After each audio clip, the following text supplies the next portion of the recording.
Hi guys, this is Sadik from Bootloader.com. In this video, we'll show you how to flash the latest AviumUI ROM Android 16 base onto Moto G54 and G64. So please back up all your data and then let's get started. First and foremost, get the Android SDK from my article extracted onto your PC. Upon doing so, you will get the following files. Let me show you as you could see over here. When that is done, now enable OEM unlocking and USB debugging. OEM unlocking is required to unlock the phone and USB debugging is required for ADB command. So let's now enable both the toggles. For that, go to the settings menu, then from there go to about phone and then device identifiers and tap on build number 7 times. Now go back, go to system, dev options, and from there enable the toggle next to OEM unlocking as well as USB debugging. Tap on OK. So with this, debugging is now enabled. Let's first verify it. You get a prompt, tap on always allow. And now let's verify the debugging connection. So type in CMD in the address bar of platform tools. Hit the enter key, type in the command of ADB devices and verify that you are having an ID. As you could see, we are having this ID. If that's all fine, now you have to unlock the phone. For unlocking the phone's bootloader, we have a separate article and a video as well. Go through this guide. So in short, you have to get your phone's code via Fireboot OEM get unlocked data, then share this code with Motorola. They will then email you the file, email you a code. Use the code along with the Fireboot OEM unlock. And that is it. Your phone will be unlocked. And after that, your phone will undergo a reset, then move to the OS. So please re-enable USB debugging once again. Moving on. Now get the AviumUI ROM file, either the GF and the vanilla, and also the IMG. The IMG package will be in a zip file. Do not extract the zip file. It will be something like this. This is the AviumUI. You could see the IMG package. We have a boot and the vendor boot files, but do not extract this. And then this is the GF package. So we have got both the files over here. So first off, do one thing, copy the ROM file, transfer the file inside platform tools folder. Likewise, do the same with the IMG package, which is this one. I'm using the GApp package. Let's paste it here as well. Since these are having our IMG files, let's rename this IMG. The name becomes img.zip. And this is our ROM, the GMS build ROM. So just rename it to ROM. The name becomes rom.zip. Once that is done, let's now boot up into the fastboot D mode. For flashing the ROM in Moto phones, in this phone, the Moto G54 and G64, you have to boot the phone to fastboot D mode and not the fastboot mode. So keep this point in mind. The command is ADB reboot fastboot and hit the enter key. The phone should now be in the fastboot D mode in just a few seconds. So let's just wait for that to happen. And once that is the case, type in the command of fastboot devices and verify you are having an ID. Just give me a second.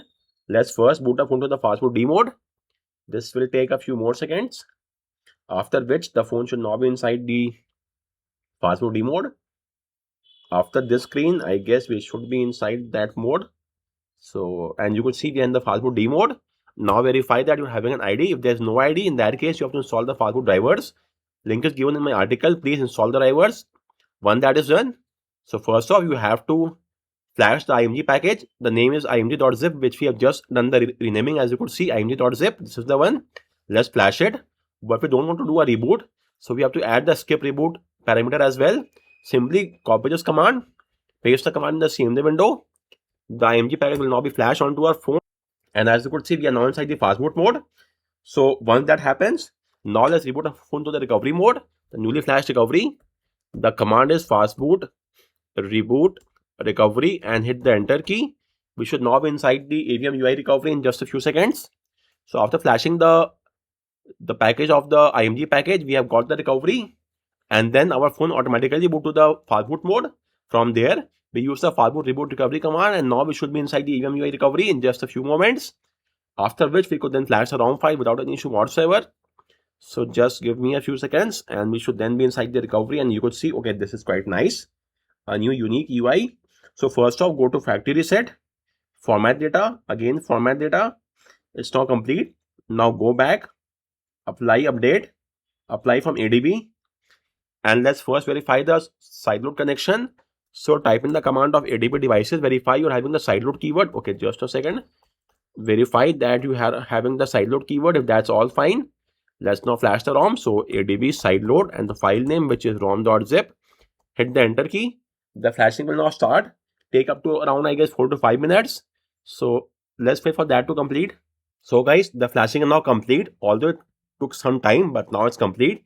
to flash any other zip file, tap on yes, and then do an edit cycle once again.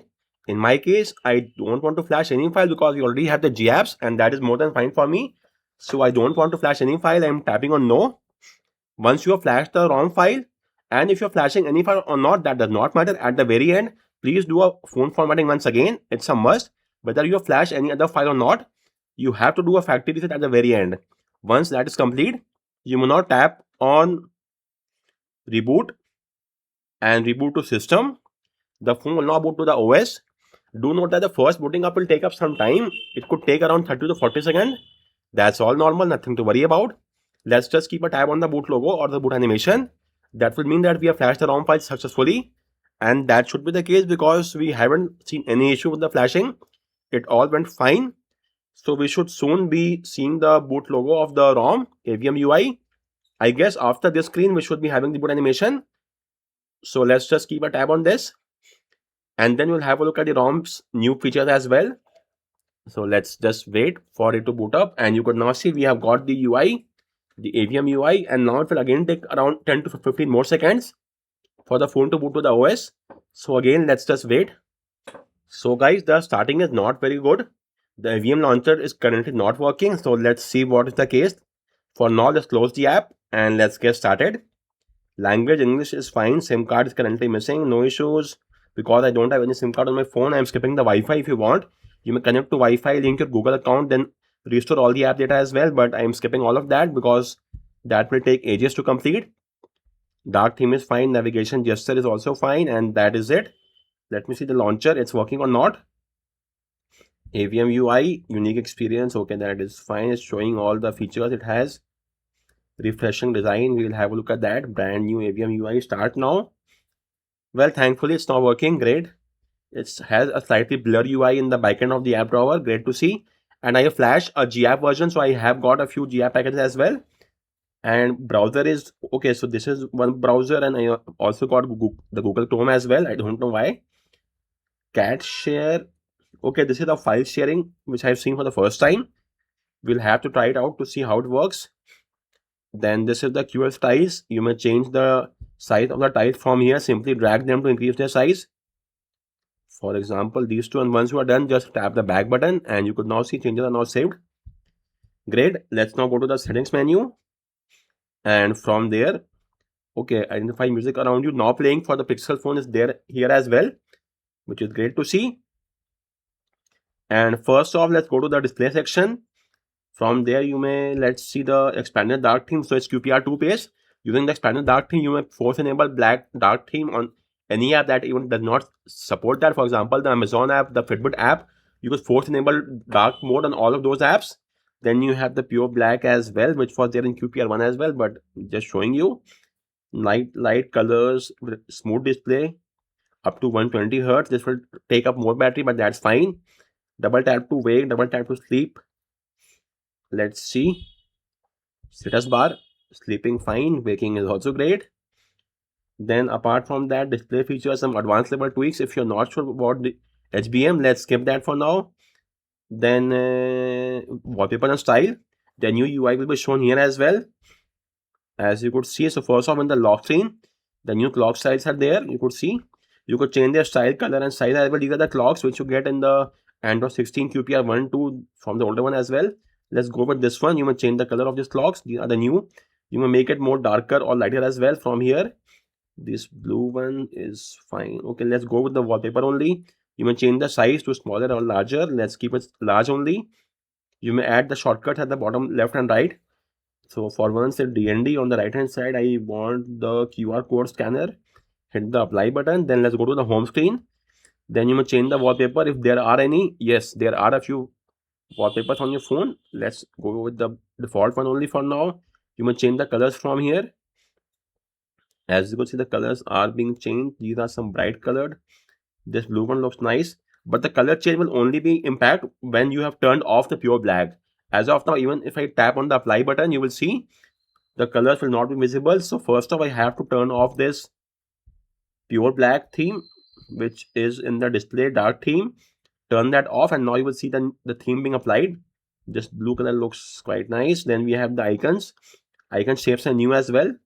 You may enable the themed icons, hit the apply button. Then the layout 5x5 is fine. We have the maximum to 6x6, but this is the one which I use always. And then apart from that, what all we have in store for us. So we are done with the wallpaper and style section settings. Then after that, let's go to the system. Over here we will have some tweaks. Moon suggestions, let's see that. Temporary screen always on, keep the screen on until manually you will turn off the screen. Okay. SMS code extraction, when receiving SMS verification code, copy the code to clipboard. That I guess the Google app already does that. The Google SMS app also does so. Music app suggestions is currently disabled. It will open the music app by default. Okay, it's fine. From here, open link in app, quick URL opening. These are some additional tweaks. Avium Lab UI tweaks are here. Colored icons for notification icons. Notification count, then that is fine. The system fake bootloader and lock status. Oh, that's great to see. A reboot is required. To do so at the end of the video, and then we will see if this works or not. Generate Google Play negative spoof is also great. Photo spoof will give you unlimited Google photo storage. I want to upload the keybox as well. Okay, the option should be there. We'll see that. Okay, enable the allow GMS to read certification, and now you may upload the keybox file from here manually to pass the strong test. So first off, enable this toggle, and then you may get the keybox file from two sources. If you have currently obtained root, you will simply flash my keybox module. If you have not obtained root, in that case, you may ask the file from the article's comment section. I will then email you the file personally, and then you could use the file here. Simply load the file, then log into Play Store, and then you will be able to pass a strong test with ease. Force a screenshot on those apps which do not allow, for example, banking and payment app. So all of these tweaks are given here. I will have to check this one out at the end of the video. Then we have the home screen tweaks, launcher, transition, blur, more home settings, lock layout, notifications, show the Google app in the home screen. This is the one. Current. Okay, where is the Google app? This is the one at the top. You could see. You could remove that by turning that off, but I use the apps. So I have to start search, use theme icons in the app drawer. You could now see, well, the recents are not being themed. That is strange. I am not going to use this way, so I'll have to turn this off, which is over here. Show icon names in the app drawer and on home screen. Let's keep this enabled. Then apart from that, the lock screen tweaks, music and the lock screen. Then custom lock screen. Let me see what all is there. Okay, these are the clock size. I want to change this. So, well, I have seen more clock styles initially. Okay, for now we have that in the next menu. So for now, this is the default custom lock screen. Tap on custom lock screen settings, and you could see over here we have various clock styles. Some of them are in Chinese language, I suppose. Let's use the large one that look great, and we have all of these over here, as you could see. The music one, let's choose the larger one, which was this one. Customize arc color. You may change the colors of the arc clock. This is not the clock style, just showing for the sake of reference. So let's say the arc clock, you could choose a yellow, confirm which is yellow, say just showing you red, and then tap on red, and you could change this day color. Everything can be changed, but let's keep it original way only. The white is fine. Hit the apply button. Let me just see. And now it's working. For some of you that might not look fine, but for me it's great. Something different. In fact, you may enable depth effect in the wallpaper as well. If this is the wallpaper, okay, you could see depth effect is working, but I just hate this wallpaper, so I will have to turn this off. I might want to get any other wallpaper that supports. Okay, so the wallpaper change will only take place from any other source, not from here, even though you have turned that off. Depth wallpaper settings, you may allow all, then load AI model and get the wallpaper from that section. Currently I'm offline, so you have to go online and then get the wallpapers from there, which is a great feature. Then sensors, disable sensor for 6 seconds when the app starts. That's not required for me. Pop-up view, manage floating menu. You may add these apps in the floating menu, and you could just let me show you. Okay, it's why it's behaving like this, I don't know. Let me first remove them. Well, this is some strange UI bug. If I go back and Well, let me give it some time to play its game. I guess it's not going to learn its... Well, how the hell am I going to remove this? Let me... A restart will fix it, but that will take ages. Okay, now it's done. So for now, I am not using this feature, although it gave you a hint of what it's trying to say. Wake with gestures, you may enable that. App launch mode, bubble window, it's fine, which I just shown you. A bubble in the screen, will tap on that to enable this. These are some great new features which I haven't seen on any other ROMs till date. All the three, the Moon Suggestion, the AVM Lab, and the pop-up view, all the three are quite great to see. Status bar tweaks, quick pull down, these are the same which you get across all the other ROMs. This is working. On the right hand side, system icons, clock positioning, show seconds. It's now shown. Battery style, let's say landscape is fine, but I want the battery percentage next to the icon as well. It's now shown. Brightness slider is fine. Gestures, quick tap to take a screenshot. Let's now test it out. Double tap. Well, currently it's not working. I guess it's requiring a UI restart. At the end, I will do so as well. Power and press and hold the power button for the strive to take a screenshot. This is working or not. This is working great. Quick to tap is not working, so that will require a restart. Moto gestures are there as well, the same to get in the ASP ROMs. Tap gestures are there, great to see. Then apart from that, just the quick tap is currently not working for me. Backup, you may solve the OTA updates from here or via the recovery. The choice is all yours. Apart from systems, we have seen this. Then let's just have a look at the home settings over here. Notification dots, show Google app, hide and protect apps. That's just about it. So guys, that's all from this video. It's quite a great ROM with some unique features. Advanced restart, I was not able to find. Let me see if it's there or not. Let's search for the power menu. Power menu, and power menu is over here. Advanced restart. System UI is there. System recovery and fastboot, no system UI. That is not what I was expecting. Anyways, I found out some new tweaks as well. Add long swipe action, you might assign action as well, but this tends to conflict with the back gesture for me, so I keep this turned off. Volume panel positioning, you may take a partial screenshot as well. In the buttons, all of those tweaks were there. So guys, that's just about it. If you have any query with regards to any of the steps, let me know in the comment section. And thank you for watching the video. Okay, at the very last, let's just do a restart, and then we'll have a look at the result of the unlocking. The bootloader unlocking will be spoofed or not. I'll have to see that as well. So just give me a few seconds.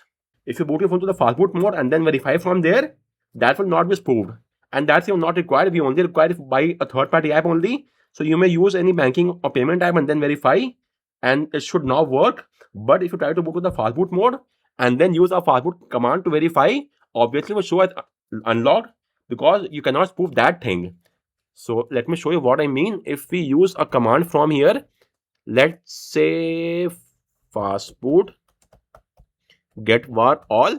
So you cannot fake this. It's quite obvious. The command should be here only. You could see the information should be here somewhat. Product, radio, storage, channel ID. Then okay, over here you could see secure state, flashing is unlocked, factory mode disabled, and is warranty void. Yes, so you can never fake this. Keep this point in mind. The faking is only done for the third-party apps. That is it. And I guess you might be knowing this already, but for the sake of reference, I just showed you. So guys, that's just about it. If you have any query, let me know in the comment section. And thank you for watching the video.